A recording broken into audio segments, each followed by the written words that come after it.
Lecture 60, Transformer Phasor Diagram from No Load to Full Load. So this lecture sheet is divided into 3 parts. In this part we will see the text, in this part we will see the transformer circuit diagram, and in this part we will see the phasor diagram corresponding to the transformer operation. So we start the phasor diagram from the initial reference phasor, that is V1 dash. V1 dash is simply the phasor which counteracts the induced EMF in the primary, which is E1. So V1 dash is simply equal to minus E1. The next phasor is IM. IM is the small amount of current flowing through the primary, which is responsible for establishing the flux inside the core, and this component of current is at 90-degree lagging to the V1 dash component. The second component of current is IC, which is the core loss component, which is used to supply the energy for the core losses in the transformer. The phasor sum of IC and IM is equal to I0, which is the no load current flowing through the primary. Now, due to IM, that is magnetizing current, flux phi m will be established inside the core, and this flux will be alternating in nature, and it links with both the primary as well as secondary winding, due to which it induces EMF in both the windings, that is E1 and E2.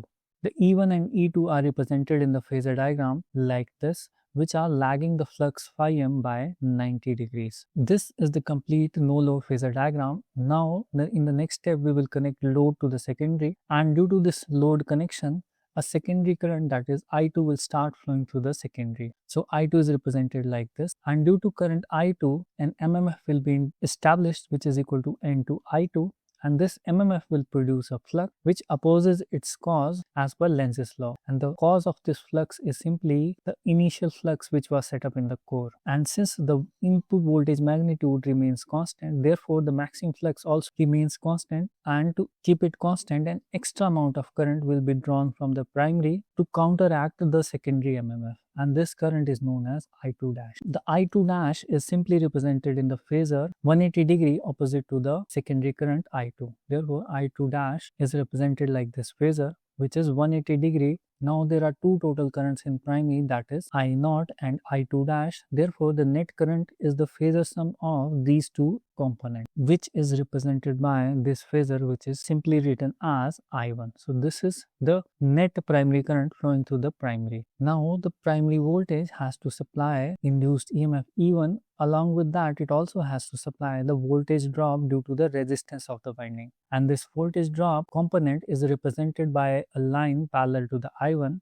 just like this. So this I1 R1 is simply parallel to the I1 phasor. Similarly, there is one more drop which is due to the leakage flux, which is the flux which only links with the primary and does not link with the secondary. And the voltage drop due to this leakage flux is represented by I1 XL1, and it is 90 degree perpendicular to the phasor I1. Now in total, this input voltage has to supply 3 losses, has to supply 3 voltage drops, that is I1 R1. The second one is I1 XL1, and the third one is the induced EMF E1. And the net sum of these three will be simply equal to V1, which is represented in the phasor diagram like this. So V1 is the net sum of V1 dash plus I1 R1 plus I1 XL1. Similarly, in the secondary side, EMF, that is E2, has to supply the terminal voltage V2 as well as the resistive drop and the leakage flux drop in the secondary.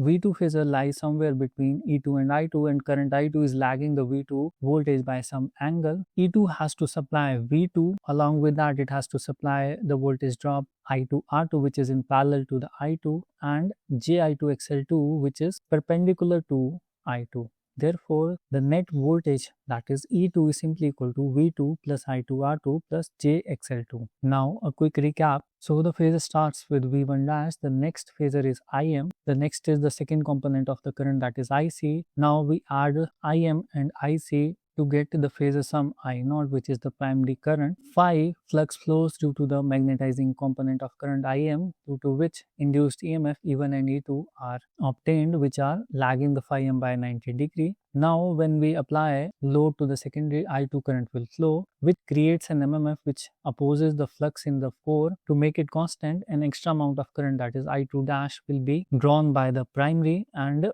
the net current now in the primary becomes I2 dash plus I0, which is I1. Now V1 that is the input voltage has to supply V1 dash plus the resistive voltage drop, that is I1R1, plus the leakage reactance voltage drop, that is JI1XL1, to make the complete voltage V1. And similarly in the secondary, E2 has to supply V2 plus the resistive drop, that is I2R2, plus the reactive drop, that is JI2XL2.